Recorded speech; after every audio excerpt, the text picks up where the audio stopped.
Praise the lord.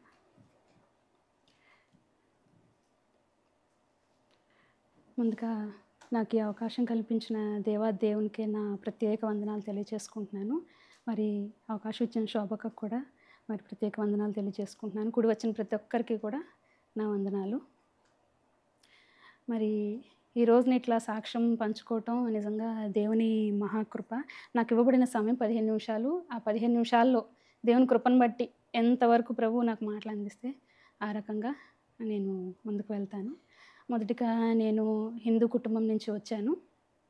మా పేరెంట్స్కి మేము 5 పిల్లలం. నేను రెండవ దాన్ని అనమాట. నా తర్వాత చెల్లిని పెద్దమ్మ వాళ్ళకి పిల్లలు లేరు, వాళ్ళు తీసుకున్నారు. సో మేము 4 ఉండేవాళ్ళం ఇంట్లో. అయితే చిన్నప్పటి నుంచి కూడా మొత్తం పూజలు అన్నీ ఇంట్లో ఇలాగే జరుగుతూ ఉండేవి అనమాట. షిరిడీలు, కాశీలు, నాసిక్లు ఇంకా తిరుగుతూనే ఉంటారనమాట.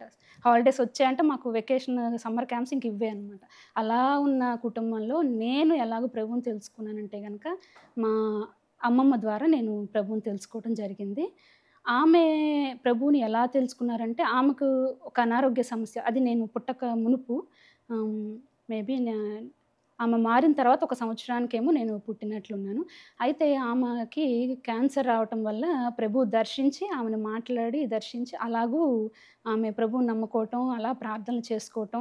ఆమెకి చదువు రాదు, అప్పట్లో వాళ్ళకి చదువులు రావు కదా. సో అలాగా ప్రార్థన 3 గంటలకి ఆమె చనిపోయే అంతవరకు కూడా 2021లో చనిపోయారు ఆమె, 90 ఇయర్స్ ఉండి. అయితే అప్పటి వరకు కూడా 3 గంటలకి ఉదయకాలంలో లేచి ప్రార్థనలు అలాగనమాట. ఆమెను చూసి ఆమె హాలిడేస్కల్లా మా ఇంటికి వచ్చేస్తూ ఉండేవాళ్ళు. మమ్మీకి ఎక్కువ మంది పిల్లలము కాబట్టి అమ్మకి హెల్ప్ చేయాలి, అమ్మ బలహీనంగా ఉంటారు అన్నట్లు హాలిడేస్ కల్లా ఎప్పుడు అమ్మ మా దగ్గరకు వచ్చేస్తూ ఉండేవాళ్ళు అనమాట. అప్పుడు ఆ వచ్చే క్రమంలో ఆమె సాక్ష్యాలు పంచుకుంటూ దేవుడి గురించి చెప్తూ ఉన్నప్పుడు అందరము వినేవాళ్ళం. మాకు ఇంకా పెద్దమ్మ, పిన్ని, మావయ్య వీళ్ళందరూ ఉన్నారు, వాళ్ళకి పిల్లలు ఉన్నారు. అందరము ఆమె అందరికి ఒకేలాగా చెప్తూ ఉంటారు, అందరము వినేటోళ్ళం. కానీ నాకు తెలియకుండానే నా హృదయంలోనికి నేను ప్రభువుని స్వీకరించినట్లు అది నాకు కూడా తెలియలేదు. కానీ నేను 10th, ఇంటర్ వచ్చేటప్పటికి గుళ్ళకి వెళ్ళటం నాకు అసలు ఇష్టం అవ్వట్లేదు. వాళ్ళతో షిరిడీలు అట వెళ్తున్నాను కానీ అక్కడికి వెళ్ళి దండం పెట్టుకుని నాకు అసలు మీరంటే ఇష్టం లేదు వాళ్ళతోనే అనమాట. అప్పుడు ఏం తెలియదు కదా నాకు, మీరంటే ఇష్టం లేదు, నాకు జీసస్ అంటే ఇష్టం, మరలా ఈ అవకాశం ఇంకొకరికి ఇవ్వండి, ఇక్కడికి వచ్చే అవకాశం ఉంటే కనుక నేను మాత్రం మరలా ఇక్కడికి రావద్దు, నాకు అసలు ఇక్కడికి రావాలని లేదని వాళ్ళతో. అవి వినవు, వాక్యం చదివిన తర్వాత కానీ అవి వినవు, వాటికి చెవులు లేవు అని ఇవన్నీ మనం గ్రహించుకుంటాం. కానీ అప్పుడు ఏమీ తెలియదు కాబట్టి అలాగా నేను వెళ్ళి చెప్తూ ఉండేదాన్ని అనమాట. అలా ప్రభువుని హృదయంలో భద్రపరుచుకుంటా ఉన్నాను. మా డాడీకి తెలీదు. నాకు బైబిల్ అమ్మమ్మ ఇచ్చారనమాట. నూతన నిబంధన, క్రొత్త నిబంధన ఇస్తే ఇంకా అది డాడీకి కనిపించకుండా చదువుతూ ఉండేదాన్ని. అలా ఇంటర్, డిగ్రీ, ఎంసీఏ అవుతూ ఉండంగా ఇంకా వివాహ సమయంలో మ్యాచెస్ చూస్తూ ఉన్నప్పుడు నేను అది బయట పడలేదు, డాడీకి కూడా నేను చెప్పలేదు. కాకపోతే మా పిన్నికి చెప్పాను అనమాట, నాకు ప్రేయర్ చేసుకొనిస్తే నన్ను చాలు, నాకు ఏం వద్దు అలాంటోళ్ళు. అంటే మా పిన్ని వాళ్ళే మ్యాచ్ తీసుకొచ్చారు నాకు ఒక మ్యాచ్. అయితే నేను ఆ పిన్నితో మాట్లాడాను అనమాట, నాకు ప్రేయర్ చేసుకొని ఇస్తే చాలు, మీకు తెలిసిన వాళ్ళే కదా అని చెప్పి అన్నప్పుడు పిన్ని ఇంకా మా బాబాయ్తో చెప్పటం, వాళ్ళు వచ్చి ఇంటికి వచ్చేసి మా డాడీతో మాట్లాడటం. కానీ దేవుని మహాకృప ఏంటంటే ఒక్క మాట మా డాడీ ఏమనలేదు. నీ తర్వాత పిల్లలు ఉన్నారు, ఏంటి పనులు, ఏమీ లేదనమాట. అద్భుతంగా సరే మనలోనే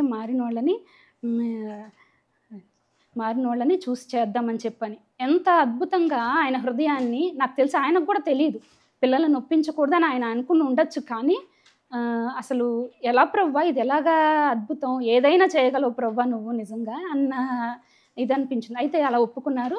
ఇలాగ వివాహం జరిగిందనమాట. వివాహం జరిగింది. నాకు ప్రభు అంటే ఇష్టము, కానీ వాక్యం ఏం తెలీదు. నూతన నిబంధన చదివేస్తూ ఉండేదాన్ని నాకు తెలియకుండానే. కానీ తెలుగే చదువుతున్నాను, కానీ ఆ గ్రహింపు, ఆ స్టోరీస్ ఏమి నాకు అర్థమయ్యే కాదు. చదువుతూ ఉంటాను కానీ ఏదో చదివేయాలి, భగవద్గీతలు ఇవన్నీ చదువుతూ ఉంటారు కదా, అలాగేదో మొక్కుబడిగా చదివేయాలన్నట్టు చదివేస్తూ ఉండేదాన్ని అనమాట. ఎంసీఏలో కూడా మా క్రిస్టియన్ ఫ్రెండ్స్ అందరూ ఇదేంటి మాకంటే ఎక్కువైపోయావు, ఇట్లా చదువుతున్నావు ఏంటి, బయటకు రా, అది ఇది అని చెప్పేవాళ్ళు. కానీ నాకు ఇంకా రూమ్లో కూర్చుని చదువుతూ ఉండేదాన్ని అనమాట. నేను హైదరాబాద్ మేము ఒక ప్రాజెక్ట్ విషయమే వెళ్ళాము. ఆ సమయంలో ఇదంతా జరిగింది. ఏంటంటే నాకు అప్పుడే అవకాశం దొరికింది. ఇంట్లో ఉంటే మా డాడీ ఉంటారు. క్యాంప్కి ఎప్పుడైతే హైదరాబాద్ వచ్చానో ఒంటరిగా ఉన్నాను, ఈలోపు బైబిల్ చదివేసేయాలి ఏదో ఒకటి. డాడీ ఇంటికి వెళ్తే మళ్ళీ డాడీ ఉంటారు. అలాగా జరుగుతూ ఉండేదన్నమాట. దేవుని మహాకృపను బట్టి వివాహం నేను అనుకునేదాన్ని, ప్రభు నన్ను ప్రార్థన చేసుకొనిస్తే చాలు, నాకు క్రిస్టియన్ మ్యారేజ్ ఇవన్నీ కూడా అసలు ఊహలో కూడా లేవన్నమాట. మనము ఇలా చాలు ప్రభువా నన్ను ప్రార్థన చేసుకొనిస్తే చాలు అనుకున్న నాకు దేవుని మహాకృపను బట్టి ప్రార్థించే కుటుంబమే మా నాన్నగారు అలా ఒప్పుకోవటము, ఆయన హృదయాన్ని దేవుడు అలా తిప్పటము, నాకు వివాహం జరగటం జరిగిన తర్వాత ఈయన చేసుకున్నాక మా అత్తగారు ఎంత అద్భుతం అంటే, మా అత్తగారు ఒక పాస్టమ్మ లెక్క అనమాట. ఆమె అట్లా కూర్చునేవాళ్ళు, నేను ఇక్కడ కింద కూర్చుని దాన్ని ప్రార్థన చేయన్నారు. నాకు రాదండి, నేను చేయలేను. లోపల చేసుకోవడం అప్పటి వరకు అలవాటు, దొంగతనంగా ఎవరికి ఇంట్లో తెలియకుండా రూమ్లో కూర్చొని అట్లా చేసుకోవడం అలవాటు. కానీ నాకు తెలియదండి అంటే, ఏం పర్లేదు నువ్వు నేనే ఉన్నాను చెయ్యి అంటారనమాట. అట్లా చిన్నగా ఒక్క నిమిషమే చేయి పర్లేదు అట్లా అనమాట. నాలో భయం పోగొట్టి ప్రార్థన నేర్పించారు, వాక్యాలు ప్రతిరోజు. నేను 8 ఇయర్స్ మా అత్తగారితో ఉన్నానన్నమాట. నా మ్యారేజ్ అయిన 6 ఇయర్స్ తర్వాత ఈయన యూఎస్ రావడం జరిగింది. 2 ఇయర్స్కి మమ్మల్ని ఇక్కడ తీసుకొచ్చారు. ఈ 8 ఇయర్స్ నేను అత్తయ్య గారితోనే ఉన్నాను. అయితే అత్తయ్య వాక్యం చెప్పటము అవి నాకు తెలియకుండానే చాలా, నేను బైబిల్ చదవకపోయినప్పటికీ ఆ వాక్యాలు గుర్తుండిపోవటం, అది ఎంత దేవుని కృపను బట్టి జరుగుతూ ఉందన్నమాట. అలా ఆమె దగ్గర, మా అత్తగారి దగ్గర నేను వాక్యం నేర్చుకోవటం, ప్రార్థన నేర్చుకోవడం, ఒక్క పాటలు తెలియవు. నేను ఎందుకంటే ఏ చర్చ్కి వెళ్ళేదాన్ని కాదు. ఎప్పుడైనా వెకేషన్లో మా ఫ్రెండ్ వాళ్ళ ఇంటికి వెళ్తే అక్కడ వాళ్ళు చర్చ్కి తీసుకెళ్తే వెళ్ళేదాన్ని అనమాట, సంతోషంగా అమ్మ దొరికింది అవకాశం అన్నట్లు. అయితే అలాగూ అంత మా అత్తగారి దగ్గరే తర్ఫీదు పొందాను. అలా అని అత్త కోడలకి గొడవలు ఏమి ఉండవా, ఇదేంటి వీళ్ళు ఎలా ఉన్నారనంటే అవి ఉంటాయి. అవి కలిసి ఉన్నాం, ఎక్కువ కలిసి ఉన్నది నేను మా అత్తగారితోని. ఈయన 6 ఇయర్స్ ఇండియాలో ఉన్నా, ఆఫీస్కి పొద్దున వెళ్ళిపోయి నైట్ వచ్చేవాడు. ఇంక నేను అంతా ఉండేది ఎవరితో, మా అత్తగారితో. పొద్దునుంచి సాయంత్రం వరకు నేను ఆమెతోనే ఉంటాను. తల్లి కూతుళ్ళకే చిన్నవి అవుతూ ఉంటాయి. ఇంకా అత్త కోడళ్ళకి వేరే జోన్ నుంచి వచ్చిన వాళ్ళం, ఇంకా అవ్వకుండా ఏం ఉండదు. కానీ ఎంత అద్భుతం అంటే దేవుడు ఇద్దరికి అర్థం చేసుకునే మనసు. సాయంత్రం కల్లా ఇద్దరం కూర్చుని మళ్ళీ ప్రార్థన చేసుకునేవాడు. మమ్మల్ని చూసిన వాళ్ళు ఆశ్చర్యపోయేవాళ్ళు అనమాట. ఎవరూ కాదులేండి, ఎవరికి మేము కనిపించము. మా తమ్ముడు మాతో, ఈయన యూఎస్ వచ్చాక 2 ఇయర్స్ నాతో ఉన్నారు. ఆ 2 ఇయర్స్ పొద్దున పూట ఏమన్నా మనస్పర్ధలు ఏమన్నా చిన్నగా ఇద్దరము ఓకే అనుకునేవాళ్ళం కాదు. కానీ చిన్నగా ఏమైనా వచ్చినా సాయంత్రానికి ప్రార్థన చేసుకుందామండి, పదండి కూర్చొని చేసేసుకో, వాడు అట్లా చూస్తూ ఉండేవాడు అనమాట. అసలు వీళ్ళేంటి ఇట్లా చక్కగా అట్లా అద్భుతంగా. ఎందుకంటే అది నాకు ఉంది, అది మనం తెలియచేయాలి కదా. ఆమె ద్వారానే నేను అన్నీ నేర్చుకున్నాను, ప్రతిదీ కూడా. ఎప్పుడు ప్రభువుని తెలుసుకోవటం అమ్మమ్మ ద్వారా అయినప్పటికీ, నా ఆత్మీయ తల్లిగా నేను మా అత్తగారిని చెప్తాను.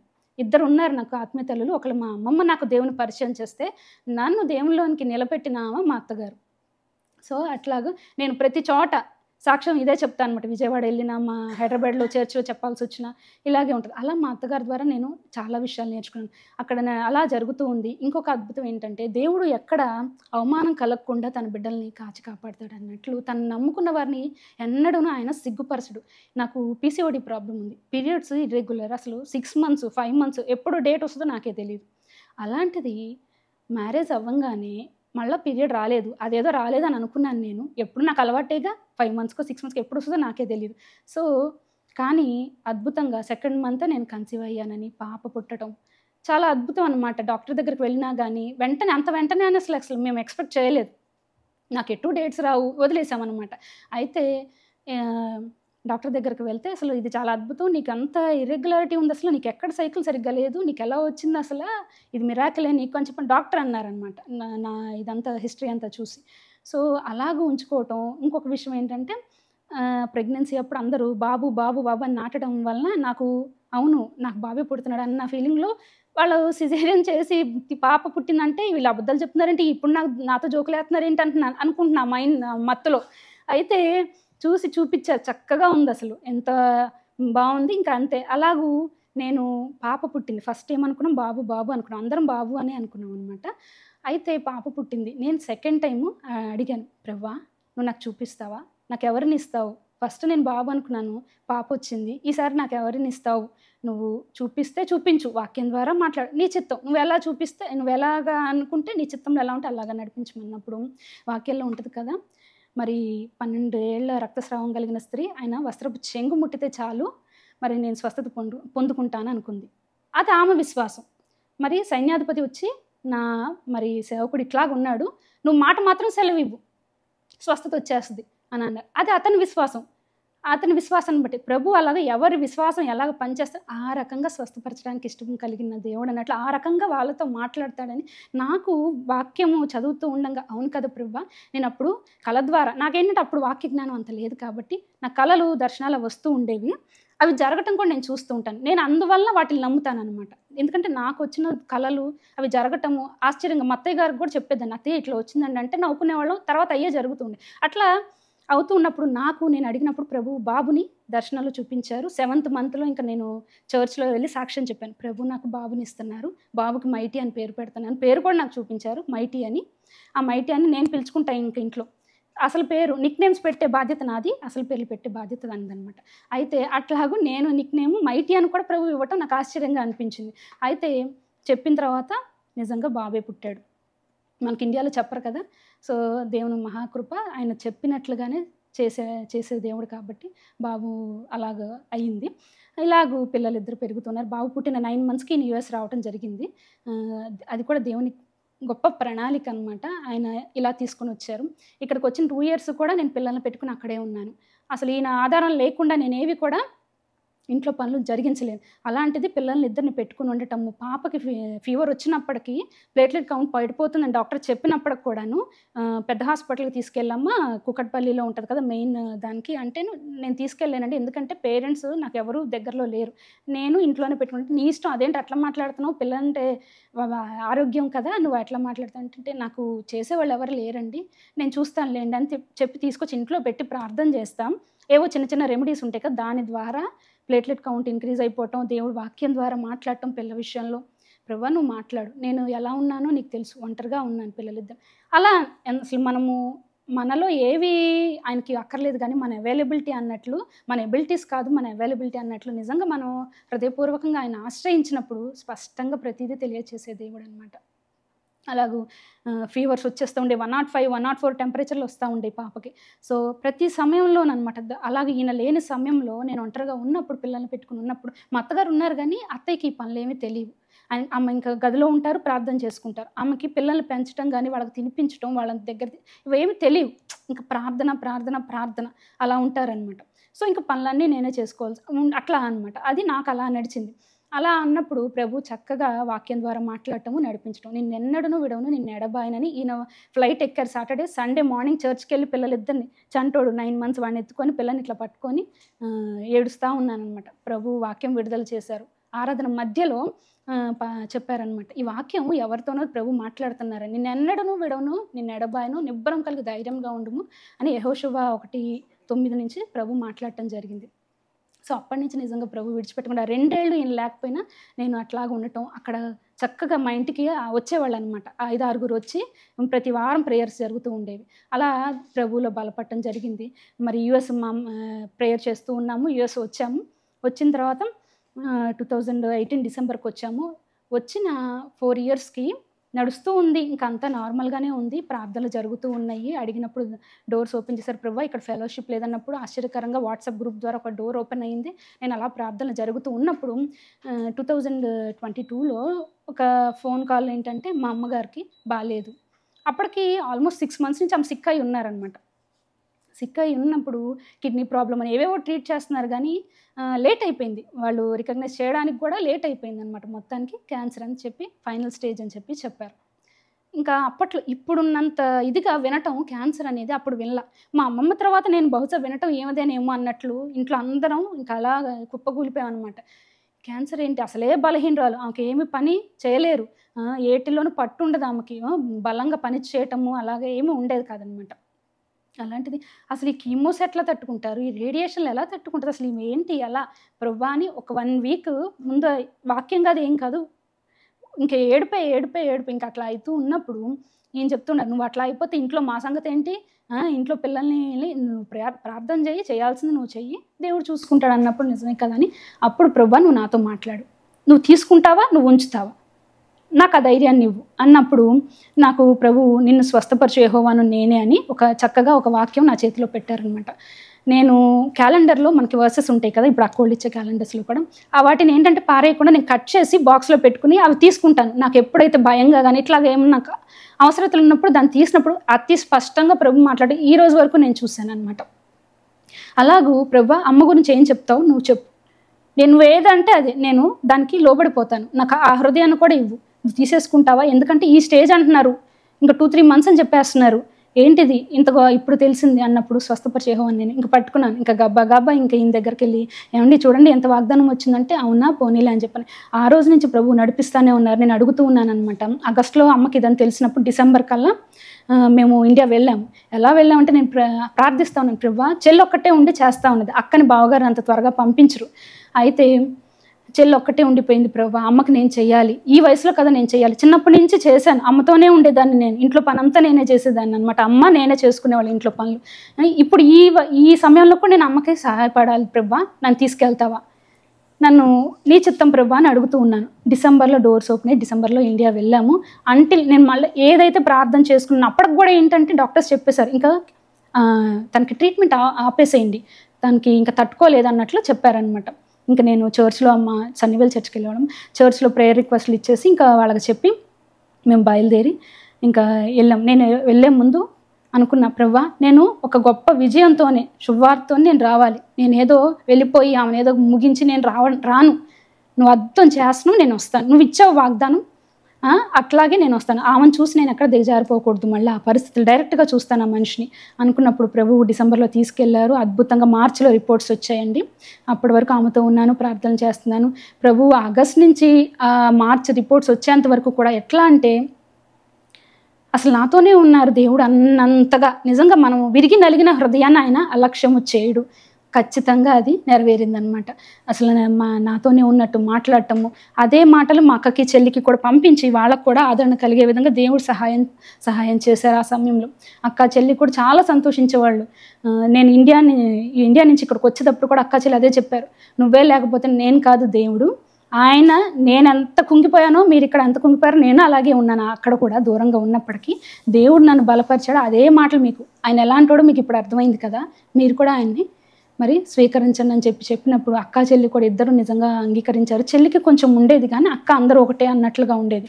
కానీ తర్వాత నుంచి అక్క కూడా కొంచెం విశ్వాసంలో ఉండటం జరిగిందనమాట.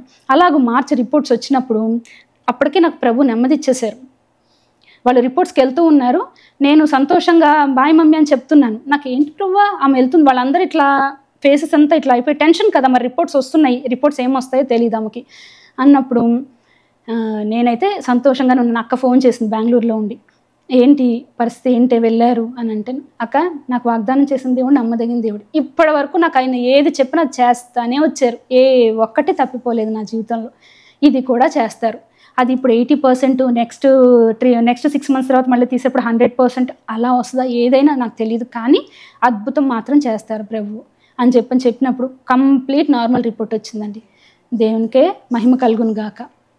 అసలు నిజంగా అసలు ఎంత ఆశ్చర్యం అంటే, అంత బలహీనురాలామా అసలు మామూలుగానే వీక్గా ఉంటారు, ఎక్కువ పని చేయలేరు. మాకు అందుకనే ఇక్కడికి వచ్చినా కూడా ఇండియా నుంచి అందరికీ పచ్చళ్ళు స్నాక్స్ ఇవన్నీ పంపిస్తుంటారు పేరెంట్స్, మాకు అవి రావన్నమాట. ఎందుకంటే నాకు ఇక అత్తయ్య కానీ అమ్మ కానీ ఎవరికి చేసే ఓపికలు లేవు.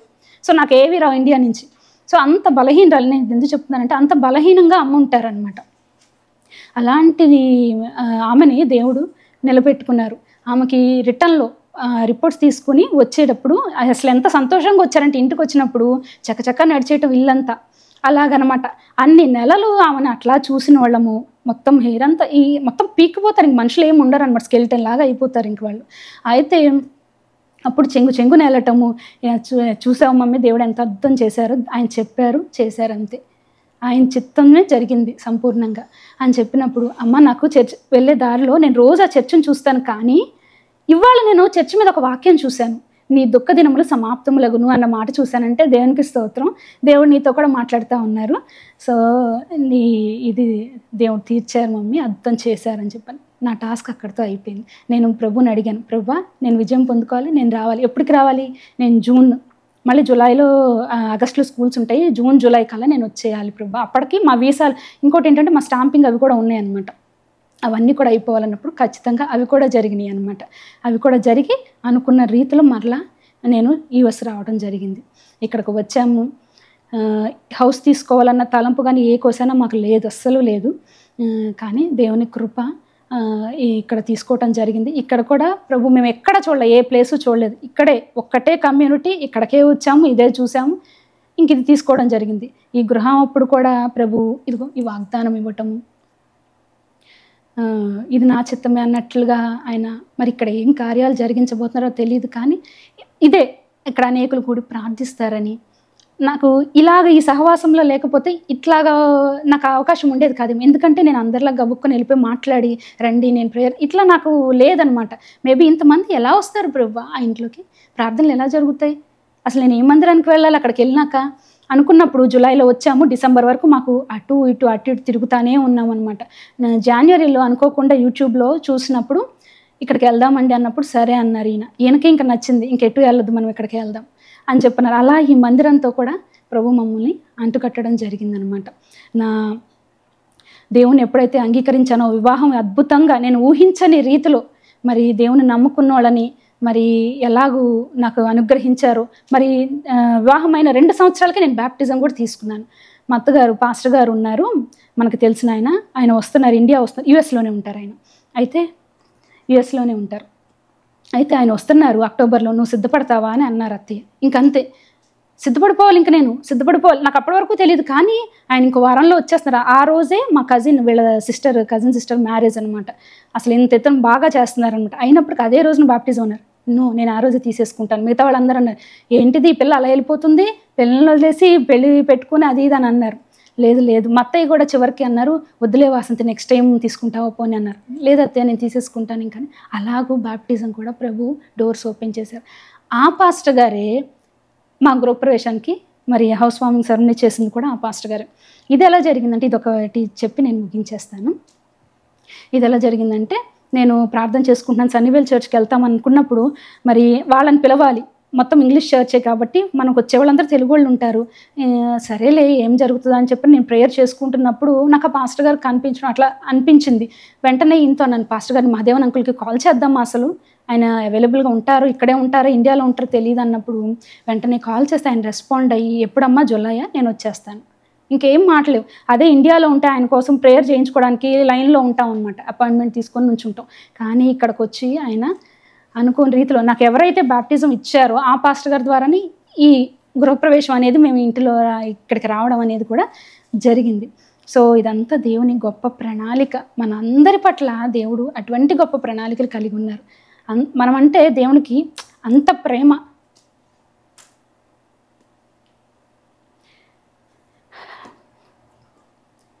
ఆయన ప్రేమని నిజంగా తలుచుకుంటున్నప్పుడు ఇంతకు మించి మరి ఏ విధంగా మనం ఎక్స్ప్రెస్ చేయలేము. ఇది ప్రతి ఒక్కరికి జరిగేదే. ఇవి నా సొత్తు అని పలకటం నేను విన్నానమాట. అవును ప్రభా, నేను నీ సొత్తు. అలాగే మా కుటుంబంలో నేను ఒక్కదాన్నే రక్షించబడ్డాను. ఇప్పుడు ఏంటంటే భారం ఏంటంటే, ఇప్పుడు కుటుంబం అంతా మరి నేను ప్రార్థనలో పెట్టి వారి కొరకు విజ్ఞాపనలు చేసి వారందరినీ రక్షించుకోవాలి, దేవుని రాజ్యానికి వారందరినీ కూడా నేను తీసుకెళ్ళాలి. సో ఆ కృప, ఈ అద్భుతం ఏంటంటే అమ్మ కూడా దేవుని స్వీకరించారు. ఇంకా పూజలు చేయట్లా. ఎప్పుడైతే ఈ రిపోర్ట్స్ వచ్చాయో ఇంట్లో కూడా చెప్పేశారు, నేను ఇంక పూజలు చేయను. మా డాడీకి కూడా చెప్పారు, నేను పూజలు చేయను. ఆ డోర్స్ అలాగే ఓపెన్ చేస్తుంటే అప్పుడప్పుడు ఏవేవో చొరకలు అంటిస్తూ ఉంటారు నాన్నగారు, కానీ ఇంకా పూజలు చేయవా, అది చేయవా, ఇది చేయవా అని. కానీ దేవుని మహాకృపను బట్టి ఆయన కూడా కొంతవరకు ఏమనకుండా అలా జరుగుతూ ఉందన్నమాట. సో దేవుని మహాకృప, ఈరోజు నీ సాక్ష్యం పంచుకోవడానికి కూడా నా ప్రభువు నాకు ఇచ్చిన అవకాశాన్ని బట్టి ఆయనకే లెక్కలేని స్తుతులు చెల్లించుకుంటూ ఇచ్చిన సాక్ష్యం దేవుడు దీవించును కాక. ఆమేన్.